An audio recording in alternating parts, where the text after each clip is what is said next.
네, 어머니 안녕하세요. 오늘 또 온 것은 창의적 읽기에 대한 이야기를 좀 하러 왔습니다. 창의적 읽기라는 게 사실 말은 좋고 창의성 교육이라고 해서 우리가 말은 좋지만 실질적으로 창의적 읽기는 독입니다. 창의적 읽기를 지금 할 때가 아니란 점, 특히 문예 논술 교육에, 독서 논술 교육의 시장에 넓게 퍼져 있는 정말 쓰잘데기 없는 것들, 특히 프랜차이즈 시장에 그런 이야기 좀 해볼게요. 정확하게 저희는 읽는 것, 이것을 내재적 독해, 내재적 의미 파악이라고 합니다. 자, 학생들은 정확하게 내재적 의미 파악도 안 된 상태라고 보셔야 돼요. 그러니까 기초 없는 창의성은 매우 위험한데, 특히 우리가 피아노를 친다고 합시다. 악보를 정확하게 읽을 줄 알아야 창의성이 나오는 거랑 마찬가지로 독서나 문학이나 글은 정확하게 일단 읽는 게 가장 중요해요. 그래서 창의적으로 읽는 것은 나중 문제인데, 그것은 좀 나중에 해야 할 일인데 정확한 오독을 해놓고 이것을 창의적으로 읽었다고 얘기하는 것이 시장에서 통용됩니다. 제가 설명회 때도 자주 말씀드렸지만, 특히 모든 교재를 보시면 뒷이야기 쓰기, 주인공한테 편지 써보기, 이런 문제들을 계속 풀려요. 그리고 독서 시장에, 문제집 시장에 그런 게 많아요.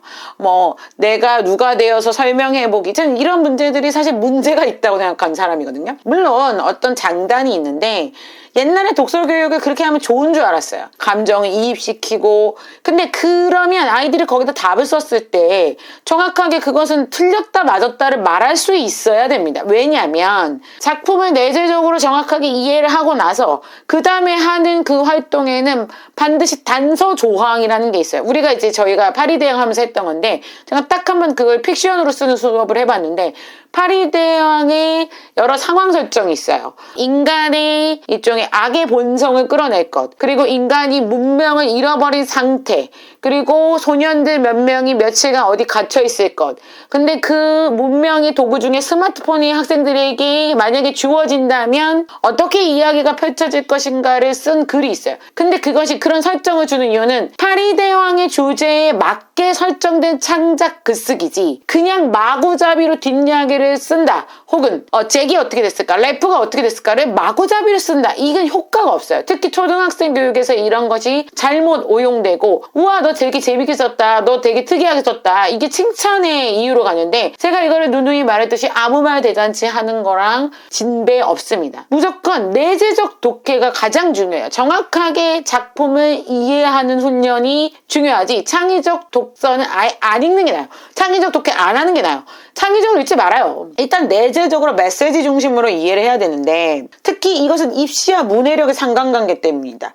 저희 성균관대 가고 이대 가고 좋은 대학 간 애들이 모두 했던 이야기 공통적으로 하나, 나의 생각을 쓰는 게 아니고 저 출제자의 의도에 맞는 것을 생각하고 출제자가 무엇을 요구하는지 파악하는 게 더 중요하다고 얘기했거든요. 자기 생각을 쓸 이유가 없어요. 자기 생각 묻지도 않아. 궁금하지도 않아. 그냥 수능이나 논술에서 출제자가 요구하는 답안을 찾아내야 되는데, 그 지문 속에 숨겨진 논리를 찾아내고 그것을 내재적으로 정확하게 읽어내는 문해력 훈련을 해야 가능한 거지, 그것을 창의적으로 마구잡이로 대충 읽는 것은 아무 효과가 없어요. 그래서 경청하는 거예요.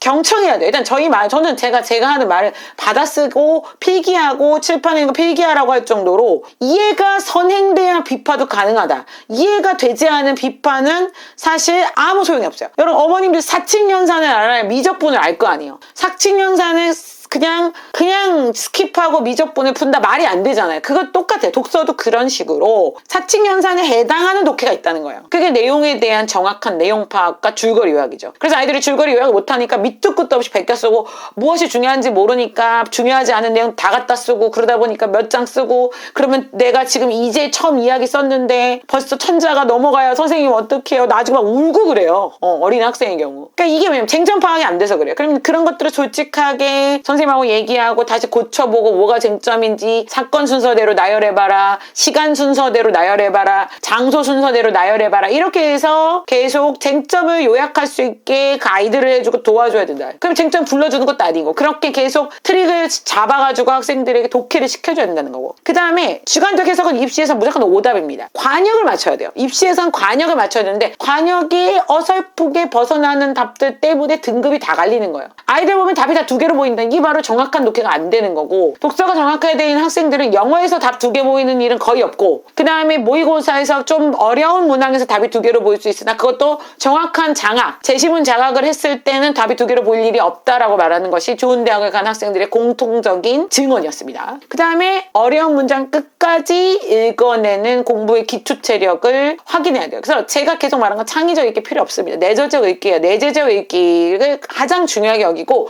창의적 읽기는 나중 문제예요. 나중 문제. 뭘 알아야지 뭘 창의적으로 생각하는데, 알지도 못한 상태에서 이 얘기 저 얘기 그냥 뜬구름 잡는 이 얘기를 끌고 와서 작품을 해석하고 난 되게 재밌게 읽었다. 오늘 되게 재밌었어요. 오늘 박수, 뭐 오늘 내가 얘기 많이 했어요. 이게 이제 어린이 독서학원에서 이렇게 하거든요. 저는 어린이도 그렇게 하면 안 된다고 생각하거든요.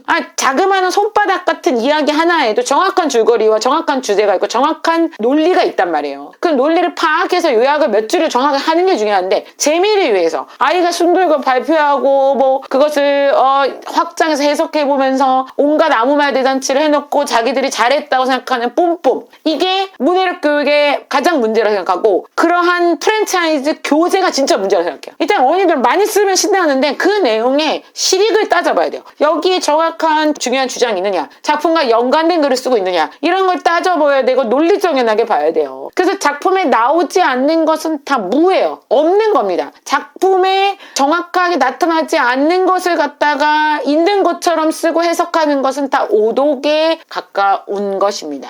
고전은 거인의 어깨 위에 올라타는 과정이에요. 아주 유명한 말이에요. 우리가 고전을 읽으면 거인의 어깨 위에 올라타서 세상을 보는 거예요. 저도 그렇게 생각하고 그 고전이 저에게 제 인생에도 그런 힘을 줬는데, 결국엔 그 거인의 어깨에 올라탈 때 거인이 무슨 생각을 하는지 알고 올라타야지, 거인의 생각도 모른 채로 거인의 어깨에 올라타서 고전으로 세상을 바라보고 비평을 할 수 있다? 절대 불가능합니다. 제가 그 역사책이나 비문학에서도 우리가 미국에 관련된 책을 지금 읽고 있어요. 그러면 미국을 알아야지, 근현대사를 알아야지 지금 우리가 많은 작품 속의 인물들의 비평이 가능하다. 이런 게 뭐냐면 역사, 그 다음에 지리예요. 그러니까 교양에 있어서 X축은 역사고 Y축은 지리거든요. 그러면 우리가 교양에서 역사를 포기하고 근대 역사를 포기하고 그리고 정세를 포기하고 경제를 포기하면서 교양을 기르고 배경 지식을 기른다는 건 말이 안 됩니다. 그래서 X축과 Y축은 역사와 경제예요. 그리고 지리예요. 이런 것들을 파악하면서 배경 지식을 쌓고, 그 다음에 그 위에서 작품을 해석할 때 논리적으로 정합적으로 해석을 하는 거예요. 작품의 내재적 논리를 분석하고 그 작품의 시대가 갖고 있는 외형적 논리를 2가지를 정확하게 분석해서